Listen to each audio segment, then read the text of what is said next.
Saya coba simpulkan sebentar dengan cepat bahwa setelah selesai sholat yang ditutup dengan salam itu, Assalamualaikum warahmatullahi, Assalamualaikum warahmatullahi. Kata Al-Quran, jangan terburu-buru untuk beraktivitas yang lain sebelum Anda menyempurnakan satu amalan, yang amalan ini begitu dahsyat dalam pandangan Allah Subhanahu wa Ta'ala. Amalannya disebut dengan zikir. Di tulisan kami sudah disebutkan rincian amalan plus dengan dalil-dalilnya. Ya, saya persingkat. Tema kita adalah tentang amalan pasca salat. Di bagian kedua ini. Baik, ini tema kita. Kemudian amalan besarnya adalah zikir.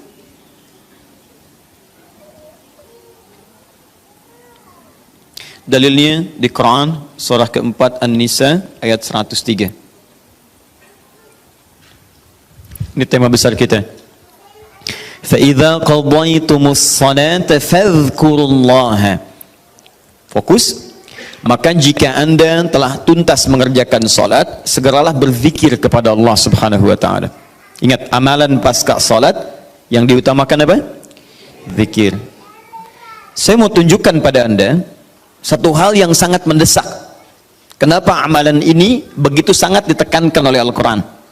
Bahkan saking ditekatkannya, kata Allah, perhatikan kalimatnya, qiyaman, baik itu sambil berdiri, wa qu'udan, ataupun Anda punya kesempatan lebih lenggang duduk, wa 'ala junubikum, atau bahkan dalam keadaan Anda sedang payah pun untuk duduk atau bahkan berdiri, boleh sambil berbaring. Perhatikan, saking pentingnya amalan zikir ini, itu Al-Quran seakan menghadirkan semua situasi untuk menggunakan amalan ini. Ya, bukan tidak ingin menoleransi, tapi ada sesuatu yang penting di sini. Saking pentingnya seakan-akan kalau dalam bahasa yang lain, tolong jangan tinggalkan ini. Ya, kalau Anda memang buru-buru, harus langsung bangkit pasca sholat. Ada yang bahkan setelah salam subuh, Assalamualaikum, Assalamualaikum, saya harus kejar ke tempat pekerjaan, langsung mau berangkat. Nah, terburu-burunya Anda untuk mengejar pekerjaan itu tidak menghalangi Anda untuk berzikir. Kalau bisa sambil jalan pun zikir aja, ayo lakukan, kerjakan amalannya. Kalau Anda senggang, duduk dengan tenang, lakukan. Kalau amalan ini tidak penting, mustahil Anda diminta untuk mengerjakannya, sekalipun dalam pekerjaan yang sifatnya darurat Anda mesti lakukan. Paham sampai sini? Baik, nah nanti kita akan lihat apa rahasianya amalan-amalan ini, zikir ini. Kemudian kita nanti akan urutkan seperti pertemuan lalu telah saya turunkan beberapa bagian-bagiannya. Nanti kita akan gali apa esensi dan rahasia di balik kalimat-kalimat zikir yang kita sampaikan itu. Baik, saya percepat. Zikir seperti pertemuan lalu adalah setiap aktivitas yang mampu mengingatkan dan mendekatkan kita dengan Allah Subhanahu wa Ta'ala. Jadi ada dua nih, satu ingat, kedua dekat. Awas, ini selalu menyatu, terkait berkelindan, tidak akan pernah berpisah. Di orang yang ingat Allah pasti memiliki kedekatan dengan Allah. Jelas ya? Baik, jadi kalau cuma ingat tidak membuat dia dekat, ini bermasalah. Ketika seseorang ingat pada Allah, hubungannya menjadi dekat dengan Allah. Ketika menjadi dekat, maka dia akan dipelihara oleh Allah Subhanahu wa Ta'ala. Dipelihara dari maksiat dan segala yang menyulitkan dia dalam kehidupannya. Makanya mustahil ada orang berzikir tapi berbuat maksiat kepada Allah. Apa nih? Mereknya Akhir TV. Jangan, itu bir. Oh, pakai bismillah dulu lah, mungkin berkurang dosanya dikit. Enggak bisa. Jadi tidak akan bersanding taat dengan maksiat. Anda ingat Allah, mustahil berbuat maksiat. Ya, maaf, seorang karyawan yang ingat Allah tidak akan bermaksiat dalam pekerjaannya. Seorang ibu istri yang ingat Allah tidak akan bermaksiat dalam rumah tangganya. Seorang anak yang ingat Allah tidak akan pernah bermaksiat dalam kehidupannya. Maka dari itu, nanti kita akan lihat puncak zikir, apakah hanya dalam pasca sholat saja atau dalam aktivitas yang lainnya. Maka yang pertama, ini akan membantu mengingatkan dia kepada Allah. Yang kedua, membuat hubungannya dekat dengan Allah Subhanahu wa Ta'ala. Nah, amalan ini ada setidaknya 6-7 amalan. Hari ini saya janjikan untuk mengurutkan amalan-amalan ini. Ya, saya ingin tes dulu apakah Bapak Ibu masih ingat atau tidak. Satu apa? Istighfar. Istighfar. Saya tuliskan satu, istighfar. Apa dalilnya? Cepat saja, kalau tidak tahu katakan apa? Allahu a'lam. Baik, masih ingat? Saya sebutkan kemarin hadis Nabi di riwayat Muslim hadis 591. Masih ingat? Baik, ini ada istighfar. Baik, yang kedua apa? Allahu a'lam. Enggak ada, Bu, Allahu a'lam. Baik. Assalamualaikum warahmatullahi wabarakatuh. Astagfirullah. Allahu a'lam. Enggak ada.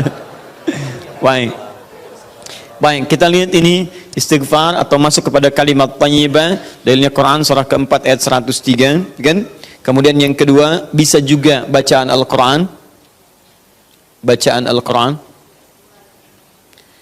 Baik, Quran surah ke-15, dalilnya ayat ke-9. Ya inna nahnu nazzalna dzikra. Kami telah turunkan Al-Quran sebagai zikir. Jadi kalau Anda baca Al-Quran, itu Anda sedang berzikir. Kemudian bisa juga hafalan Al-Quran. Anda menghafal misalnya. Baik. Misal Anda tidak membaca, tapi selesai sholat Anda membacakan ayat-ayat Quran sebagai hafalan. Ada ayat kursi misalnya, ada 3 surah yang terakhir, ada kemudian ayat pertama sampai 5 misalnya, Al-Baqarah, ya ada ayat-ayat yang lainnya, hafalan misalnya. Begitu Anda bacakan, Anda sedang berzikir. Dalilnya Quran surah ke-54, ayat 17, ayat ke-22, ayat 32, ayat ke-40. Ketika Allah menyebut para penghafal Quran, menyebutnya dengan proses berzikir. Walaqad yassarnal Qur'ana lidzikri. Kami telah mudahkan Al-Quran sebagai zikir. Ya, hafalan di sini zikir. Untuk dihafal, untuk berzikir. Jadi kalau Anda pasca sholat kemudian membaca ayat-ayat Quran dalam hafalan bukan menggunakan mushaf, maka Anda sedang berzikir kepada Allah Subhanahu wa taala. Dan nilainya 4 kali lebih banyak dibandingkan dengan yang membaca. Ya. Nah.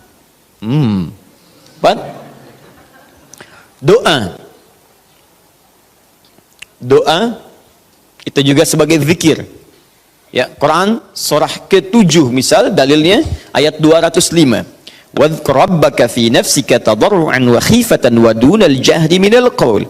Ketika Allah meminta kita berdoa, kalimat doanya dalam bahasa perintah menggunakan kata zikir. Wadhkur rabbaka. Ayo minta, berdoa, sebut zikir kepada Rabbmu dalam dirimu. Dengan perasaan penuh harap, penuh ketawaduan, minta kepada Allah. Di ketika Anda diminta untuk memohon berdoa kepada Allah, kalimat doa itu menggunakan zikir. Jadi ketika Anda sedang berdoa, Anda sedang berzikir. Bukankah saat berdoa Anda ingat kepada Allah? Bukankah saat berdoa keadaan Anda menjadi lebih dekat dengan Allah? Nanti kita akan lihat doa apa yang biasa dibaca Nabi pasca sholat dan seperti apa cara memohonnya. Ada rahasianya. Anda tidak menggunakan ini, sangat disayangkan. Anda kehilangan momentum, dipercepat untuk memudahkan seluruh proses kehidupan Anda. 5, masih ingat? Salat. Nanti ada lagi amalan. Pasca salat, ada salat. Di begitu selesai, Assalamualaikum. Kapan kemudian ini kita mesti tunaikan salat yang ini? Dan ada rahasianya juga. Bahkan salat yang ini boleh jadi akan memberikan syafaat dengan izin Allah kepada hamba-hamba yang dirasakan kurang amalnya. Karena ketika amalan-amalan fardu tidak bisa menolong Anda dari proyek akhirat yang telah Anda cita-citakan untuk masuk surga itu, maka yang akan dicari pertama kali diantaranya adalah amalan yang ini.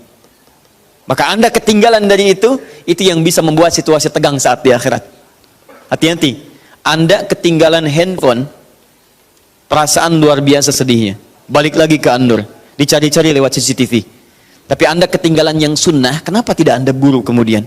Tadi nggak sholat sunnah, besok lagi, Masya Allah. Belum tentu besok dia hidup. Dalilnya Quran surah ke-20 ayat ke-14. Ya, innani anallahu la ilaha illa ana fa'budni wa aqimis salata lidzikri.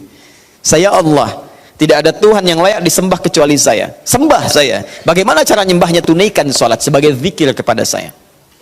6. Memperbanyak menyebut Allah, menyebut nama Allah, atau juga dengan al-asma'ul husna. Al-asma'ul husna. Dalilnya Quran surah kedua Al-Baqarah ayat 152. Fadhkuruni adzkurkum. Ayo cepat sebut nama saya, maka aku pun akan mengingatmu. Aku menyebutmu. Di orang yang selalu ingat Allah, nanti Allah akan ingat pada dia. Nanti saya kasih tahu rahasia yang paling besar. Bahkan ada orang yang saat membutuhkan ya, dalam persoalan kehidupan kepada Allah, sebelum dia minta, karena Allah telah mengingatnya, Allah ringankan aktivitas kehidupan dunianya. Dia bukan nggak punya masalah, jadi kayaknya nggak kelihatan punya masalah, cuman setiap akan mengalami masalah diringankan oleh Allah sehingga seakan-akan nggak punya masalah.